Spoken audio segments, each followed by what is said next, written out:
Hey, today I want to talk about this little gadget called the AutoCast. Now, this is great for anyone who has a wired connection to their vehicle for Apple CarPlay or Android Auto. So if you're annoyed with connecting cables to your phone just so that you can use your integrated device on your vehicle, this is the solution for you. Let me show you how it works.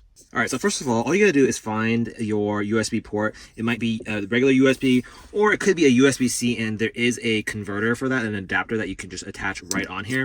And I love that this also comes with this little angle adapter so that you can get into like tough to reach locations.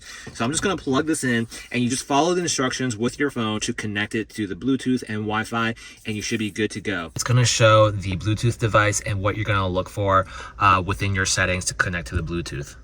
All right, after you've connected it and you've allowed it to sync to your favorites, everything will be here. You'll be able to dial from your phone. You can do Pandora. There's all kinds of apps. You can just do all the normal apps that you would normally see on your wired CarPlay or Android Auto right into the integration. So this is compatible with both. I know a lot of these types of devices, it's like one or the other, but this does both the AutoCast, and what I really like about this is that it has a button to disconnect your phone. So you just press that once and you can disconnect the connection, and you can just factory reset your device as well. So overall, if you're looking for a more seamless way to get into your car and get going, this might be the right device for you. Hope you found this helpful. Thank you for the brand for sending this, and have a great day. Check out the link in the description or scan the QR code to see my Amazon picks. Don't forget to like, subscribe, and I'll see you in the next one.